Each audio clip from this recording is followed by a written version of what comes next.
সাবেক প্রধানমন্ত্রী শেখ হাসিনা, সাবেক স্বরাষ্ট্রমন্ত্রী আসাদুজ্জামান খান কামাল ও সাবেক আইজিপি চৌধুরী আবদুল্লাহ আল মামুনের বিরুদ্ধে মানবতাবিরোধী অপরাধের বিচার শুরু হলো। দুপুরে আসামিদের বিরুদ্ধে অভিযোগ গঠনের মাধ্যমে বিচার শুরুর আদেশ দেয় ট্রাইব্যুনাল। গত বছরের জুলাই-আগস্টে গণ-অভ্যুত্থানে হত্যা, ষড়যন্ত্র, উস্কানি সহ মানবতাবিরোধী ৫টি অভিযোগ আনা হয়েছে। হত্যার দায় স্বীকার করে রাজসাক্ষী হয়েছেন চৌধুরী মামুন। ২০২৪ সালের উত্তাল জুলাই আন্দোলনকারীদের ওপর চলছে গুলি, হতাহত হতে থাকেন অসংখ্য মানুষ। সেই আন্দোলন আগস্টে গড়াতেই ছাত্র জনতার এক দফা দাবির মুখে প্রধানমন্ত্রীর পদ ছাড়েন শেখ হাসিনা। ৫ই আগস্ট দেশ ছেড়েও পালান। তারপর গঠিত হয় অন্তর্বর্তী সরকার। আন্তর্জাতিক অপরাধ ট্রাইব্যুনালে শেখ হাসিনা সহ অপরাধ সহযোগীদের বিরুদ্ধে শুরু হয় মানবতাবিরোধী অপরাধের তদন্ত। একে একে হতে থাকে মামলা। তদন্ত শেষে অভিযোগপত্র দাখিল এবং শুনানির পর অবশেষে একটি মামলায় শেখ হাসিনা, আসাদুজ্জামান খান কামাল ও চৌধুরী আবদুল্লাহ আল মামুনের বিরুদ্ধে অভিযোগ গঠন করা হলো। এর মাধ্যমে মানবতাবিরোধী অপরাধের অভিযোগে প্রথম কোনো মামলার আনুষ্ঠানিক বিচার কাজ শুরু হলো।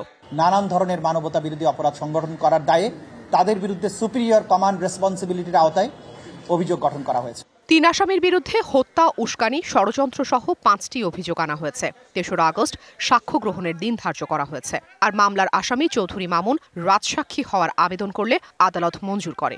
মারণাস্ত্র ব্যবহার করে তাদের হত্যা করা এবং নির্মূল করার জন্য এবং একই সাথে হেলিকপ্টার এবং ড্রোন ব্যবহারের মাধ্যমে দেখামাত্র গুলি করে যেখানে দেখা যাবে সেখানেই গুলি করে যে হত্যার নির্দেশ দিয়েছেন, সেই নির্দেশের কথা তিনি দুটো টেলিফোন কনভারসেশনে উল্লেখ করেছেন এবং তাদেরকে আশ্বস্ত করেছেন, আমি এই নির্দেশ দিয়েছি, সুতরাং এই বিক্ষোভ নির্মূল হয়ে যাবে, দমন হয়ে যাবে।